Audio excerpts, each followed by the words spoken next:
Hello, everyone, and welcome to a new session with Rights and Responsibilities Awareness Initiative. Today, we're lucky to have Nick Preston to talk about human rights at employment. Thank you so much, Nick, for being here with us today. Thank you, Heather. Thanks for having me. Welcome, everyone. Thank you for joining us. As Heather explained, I'm an employment and labor lawyer practicing exclusively in the space, practice in 2 countries, both in South Africa, now in Canada. My practice is confined to Ontario. So I'll be confining our discussion on human rights law and some of the hot topics that come out of human rights to Ontario. I think it's important that if you're watching this outside of Ontario, if you end up moving or know of family or friends outside of Ontario that may have a human rights issue, there's almost certainly comparative legislation in each of the provinces across Canada. And then importantly as well, if you are federally employed by the federal government, or if you work in a federally regulated industry such as banking, transportation, telecommunications, and so forth, there's a Human Rights Act that regulates that space. So very similar legislation with similar protections, but a different piece of legislation. So today's discussion will confine ourselves to just what happens in Ontario and what the local legislation is here. So we'll be talking about the Human Rights Code and the Human Rights Tribunal of Ontario, which is basically the enforcement body or the adjudicative body that hears human rights type disputes and complaints. And I'll walk you through that because I think it's an important process to understand how you assert your rights under the Human Rights Code and identifying importantly what those rights may be. So to kick off, the Human Rights Code regulates certain protected areas of law. One of those protected areas, we find it in the provision of services, but more importantly for today's discussion, we find one of the protected areas being in employment. And so if you find yourself in an employment relationship, whether you are the employee, whether you are wanting to start a business for yourself and start hiring employees, there are certain rights and obligations that sort of cut across that relationship, which we need to understand and be on top of. So under the Human Rights Code, there's certain protected rights or protected grounds. I'm going to go through each of these very briefly so that at least I'm creating a sense of awareness for each of you as to what those rights are that are protected and that are guaranteed under the legislation. And then I may stop and comment on 2 or 3 in particular, but maybe it comes as no surprise. The Human Rights Code prohibits discrimination in the employment environment, and this includes even at the time of applying for a job. So even before you've been offered a contract or a job offer with a prospective employer, it's important to understand on both sides, employer and employee, that the Human Rights Code applies. But no discrimination on the grounds of race. I think that one probably goes without say. Ancestry, place of origin, color, ethnic origin, and then one that I want to rest on just for a moment is citizenship. And there was an interesting decision over the last few years. It's gone through various stages of appeals where a permanent resident or an applicant for permanent residency was denied employment. There are some nuances to the facts about misrepresentations or alleged misrepresentations at the time of applying for a job, but was not able to satisfy the employer that they had permanent residency and or citizenship at the time that they were required to start working. And that case has gone through various appeals. It's now sort of found its resting place. And I think the important part there is initially one of the decisions suggested that unless you're a citizen of Canada, you cannot assert the citizenship protections under the Human Rights Code, which I was fairly critical of, respectfully so, of course. But the issue that I had is if that was the interpretation and if that's where the case rested, it would mean that the only individuals who are able to assert the citizenship protections under the Human Rights Code would be Canadian citizens applying for jobs within Canada and assumably within Ontario to Canadian employers and being denied employment because of their Canadian citizenship. A very unlikely set of facts for this protection to be in the legislation. But where that case developed was to recognize that even if you don't have Canadian citizenship, provided you are lawfully entitled to work in Canada, be it under a work permit, some sort of visa, or as a permanent resident, you cannot be denied employment on those grounds alone because of your lack of citizenship. So that can't be a requirement now under with regards to any job advertisements or a term and condition of your employment, which I thought was the appropriate resting place for that decision. I do think that the Human Rights Code is protectionist legislation. It's there to convey or confer the most amount of protection, and it didn't make sense to me to read that citizenship protection ground in such limited circumstances. So a positive outcome there from a legal development perspective. Some of the other grounds that the Human Rights Code protects would be creed, which is your belief, that can be religious or otherwise, sex, sexual orientation, gender identity, gender expression, and then one more that I want to sort of rest on is age. So many years ago in Ontario, we had a situation where you could have a compulsory retirement age in a contract of employment. So for instance, at age 65, you agree that you will retire and that your employment will be at an end. Because at 65, we're wanting to potentially, as an employer, get new employees within the organization, and there needs to be some sharing of skills that happens over a period of time. The human rights legislation and jurisprudence or case law has developed over the years, and that is now no longer possible. So you can't discriminate on the basis of age, and we can have no provisions in contracts of employment any longer that require you to resign or require your employment to be at an end because of your attainment of a particular age. That may be discriminatory under the Human Rights Code. And important as well, there's always exceptions to certain things. So always understand, everything that I share with you today is not in the absolute. It is subject to challenge, and it's subject to the facts of the particular case. But I thought that that was an important development to share. It then talks about record of offenses, marital status, family status, and disability. So those are all the protected grounds under the Human Rights Code. So fairly expansive. The one I wanted to maybe just mention again is the disability one. Disability in the true sense of the word may suggest to most of us that that's someone who's either on, walks with a cane, has a crutch, needs assistance to get up and move around, or is even in a wheelchair. That is not what disability is under the legislation.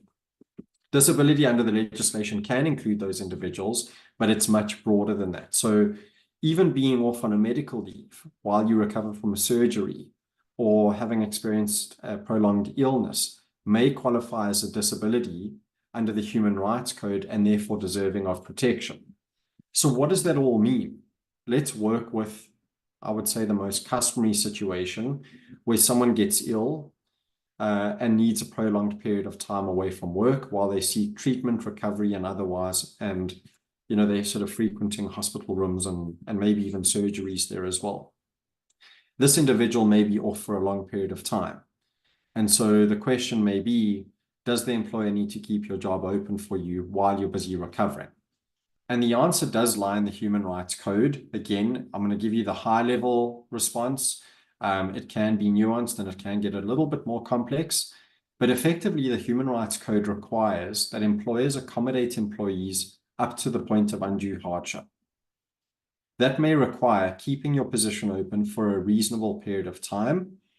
That may require that even if you're able to come back, but with restrictions, let's say you can only work 6 hours a day instead of 8 hours a day because you need to take more frequent breaks, an employer is obliged to at least consider accommodating you up to the point of undue hardship.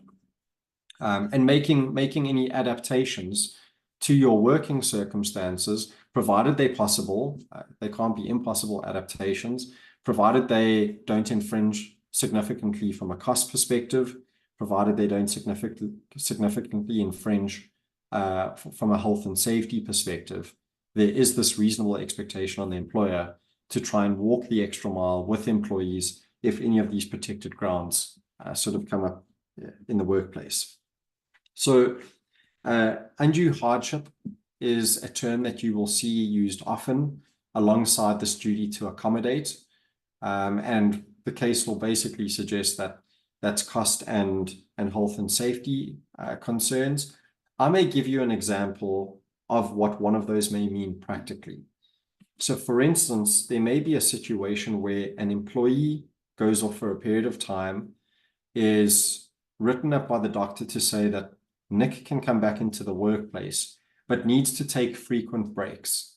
Every 2 hours, he needs to have a break for 5 or 10 minutes because he lands up fainting, right? Especially in the heat of summer, we can sort of dress up the facts as much as we want to, but these are the restrictions for a period of time while he's busy trialing this new medication that he's on. Importantly, the employer doesn't get to know or demand what the diagnosis is from the doctor.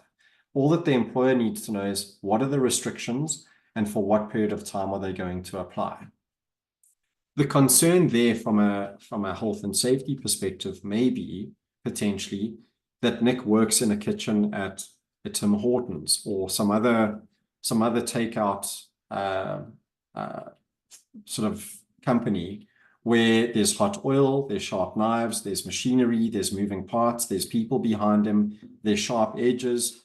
If Nick faints, he may seriously injure himself. So in those circumstances, employers may be looking at, can we maybe move Nick? Does he need to still be in the kitchen? Can we bring him front of house? Can he be on the cash register? Is that a reasonable accommodation that we can make for this 2-week period, if that's what the doctor's note requires? And we will still give him his frequent breaks and someone else can sub in during those periods of time. But how do we remove some of those risks? And I think provided you're in a sort of mid-size to large-size organization, generally there's always an ability to make reasonable accommodations and look at alternatives, but they're not always possible. Sometimes an employer may say, we don't have a front desk. Nick is working in a closed commercial kitchen where there's blades and knives and all types of things. We're not prepared to run the risk. We don't think we can accommodate you because we may reach the point of undue hardship. It's a separate discussion, but it's a discussion nonetheless that you should be having with your staff. And as an employee, you should be demanding from your employer to have, because it's a joint sort of consensus seeking effort as far as possible to try and find this alternative. Importantly as well, there can't be any reprisals if you do need protection, support, or restrictions under the Human Rights Code. So for instance, same example, this employee says that they can come back to work, but for a 2-week period, they need to take frequent breaks every 2 hours. An employer may overreact to that and may terminate that employee or may discipline that employee. Or for instance, we may have a situation where an employee says, I need to go on a mat leave because we're pregnant and the baby's due in a particular month. Some employers may react poorly to that and may decide to discipline or even terminate the employment relationship. If those instances happen, it immediately becomes a referral to the Human Rights Tribunal, and most employees would seek legal counsel or some sort of assistance with that. The code is very specific that you cannot be reprised against or disciplined or terminated for exercising your rights under the code. And I think that that's an important protection that should be in the legislation, and it's good to see that it's there, because if you were able to react negatively towards the assertion of these rights, that may undermine the entire piece of legislation itself. So I wanted to sort of throw the ball ahead here and mention, what do you do if you find yourself in a situation where you feel that there is a human rights claim, or as an employer, if someone asserts that there's a human rights claim, there may not be any truth to it, but the allegation's been made and they approach the Human Rights Tribunal. What does that process generally look like? So in a nutshell, it would be the applicant, generally the employee, who would refer a claim or an application to the Human Rights Tribunal of Ontario. On their website, they have all of the forms available that can be filled in to complete an application or a complaint. The Human Rights Tribunal will process that complaint as quickly as they possibly can. There are some backlogs at the moment still from COVID and beyond, but they are working to try and improve those. But importantly, at that first step, the Human Rights Tribunal is trying to validate the complaint that's been brought to them is not before a different tribunal or forum. and two, that it qualifies as a true human rights complaint that they have jurisdiction over. If the Human Rights Tribunal is satisfied that the complaint is in the right place, they will process the application and they will send a copy to the responding party, which is usually the employer. The employer at that time is given 35 days to respond to the application, to mention any documents in their possession, to make a list of any witnesses that they believe will be relevant, and to put forward a response. Once that response is delivered, again, the Human Rights Tribunal will check it for completeness, and they will then generally give the applicant or the employee a further opportunity to reply to what the employer has said in the application. So you've effectively, from the employee side, you've got the initial application and then a reply, and in between that, you've got the response from the employer, which makes up sort of the pleadings at the Human Rights Tribunal, and there will obviously be some further documents closer to the hearing. What's important is what happens next, though. Those disputes then generally, provided both parties are consenting, gets referred to what they call mediation. And mediation is effectively a settlement meeting. I would say to you that most, if not all of them now, are happening via Zoom or Teams. So they're virtual, the benefit being no one has to travel, no one has to find parking, and it ends up becoming a much more efficient process. But the whole purpose of the mediation is to have someone who's trained in human rights legislation and law, moving between the employee on the one side and the employer on the other. They can be legally represented at this point in time, but trying to get the parties to come together and to find a resolution. Very often it's a monetary resolution, and to conclude minutes of settlement and resolve the dispute. And I would say to you, most employment cases that go to the Human Rights Tribunal would land up settling at that point in time. There may, however, be a bit of a delay between the time that you refer your complaint and the time that the actual mediation happens. So to bear that in mind. If it doesn't resolve at the mediation, then obviously it gets scheduled for a hearing, and there's certain directives around documentation and further evidence that usually has to be submitted, and the Human Rights Tribunal will advise the parties on that going forward. So it would then go to a hearing, sort of like a trial, if you wish, something that we see on TV, but more sort of all sitting in a room, and a decision would be rendered by the Human Rights Tribunal.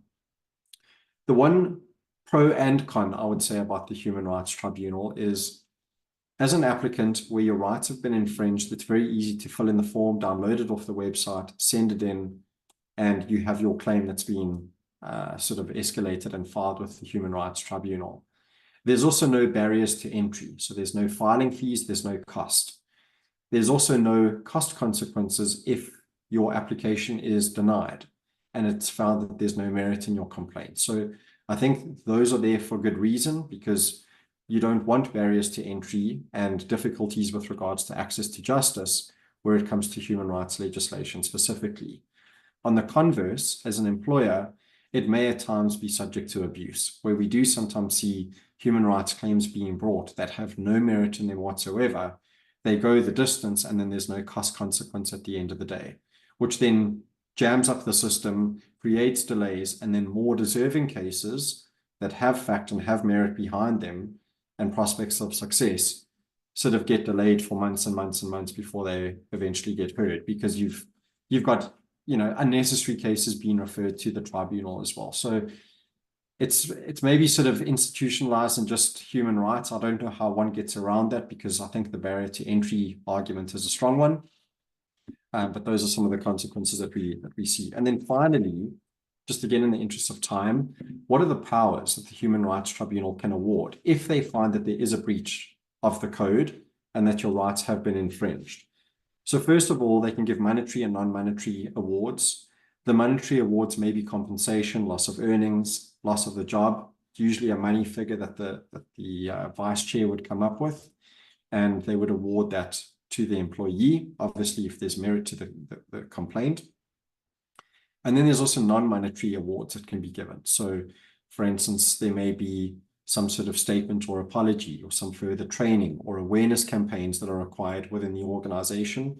And at times drastic, but possible, the Human Rights Tribunal may even award reinstatement to an employee, give them back their job effectively because they lost it on discriminatory grounds. So wide-reaching powers for the Human Rights Tribunal, a very important process and function that they carry out. and making sure that in Ontario across the board, at least in the employment space, everyone's got some rules to subscribe to, and there's certainty out there. So that's kind of the overview from a human rights standpoint. Again, it's a really big topic, but just wanted to highlight some of the main aspects so that you're aware, regardless of which side of the table you sit on, you're aware of what human rights legislation looks like, what the pitfalls may be, and how those rights get enforced. Thank you so much, Nick, for this fruitful presentation. And I do have some questions, if I may. For example, yeah, when you mentioned the Human Rights Tribunal, are they going to consider their cases or make the test on balance of probabilities, or this need to be proven beyond reasonable doubt? Yeah, that's a good question, Heather. So the Human Rights Tribunal is a civil tribunal. So they will do it on a balance of probabilities. They do not follow the same criminal standard as a sort of criminal court would. The benefit being is it's a balancing act, right? So sometimes it's difficult because it's one person's word against another, but the decision makers will weigh up the evidence. And we often see in legal circles those scales of justice. If the scales tip one way or the other, that may mean that there's more weight on one side, and that would be then the finding for that particular party, whether it be employee or employer. So it's a balance of probabilities that's usually followed.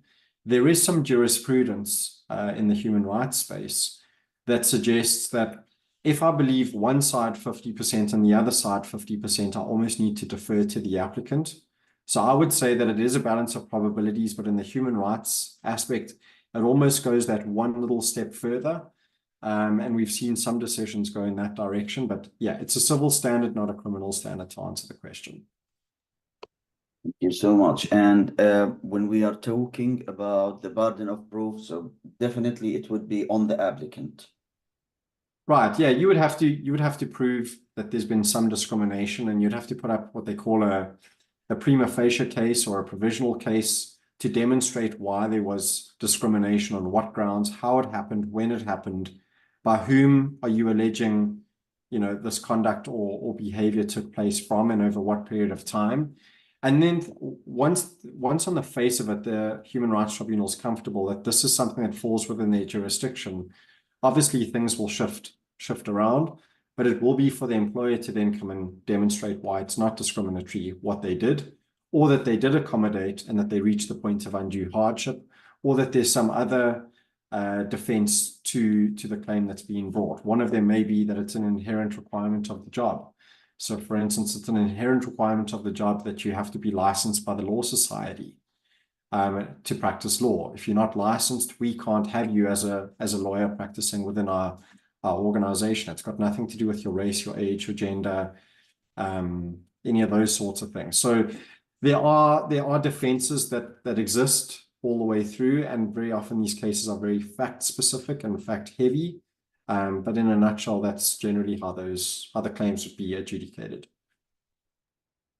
Also, I know that some sort of discrimination is allowed for some certain jobs. For example, if they are required certain faith or certain beliefs. So, for example, I can't apply to be hired as an imam if I'm not a Muslim, or a rabbi if I'm not a Jew, or if I'm not a Catholic, for example. I can't apply to be hired as a priest in the Catholic Church, and this is not to be considered as discrimination. Am I right?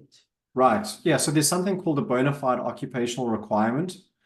And if it qualifies as a bona fide occupational requirement, and I think some of the examples that you shared there would certainly be in that realm, then it wouldn't be discrimination.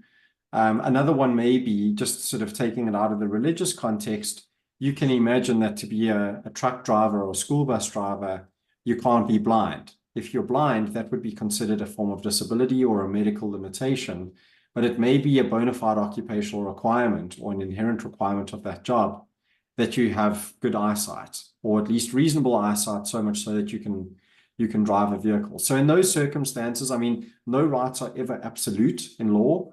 There will always be limitations and exceptions, but I think the ones that you've sketched and the one example that I shared would certainly be ones that on the face of them may seem discriminatory, but once you sort of unpack the application of the legislation would be exceptions to the rule.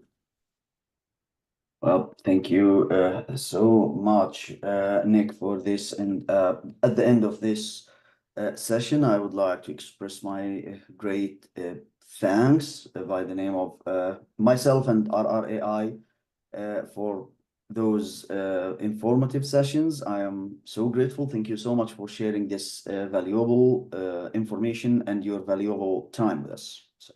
Thanks so much, Heather, and thank you to RRAI and to all of your listeners. It's been a pleasure to join you, and thanks again. Thank you. And for everyone, as usual, stay safe, stay well, and we're looking forward to meet with you again at another session with Rights and Responsibilities Awareness Initiative. Thank you. Bye.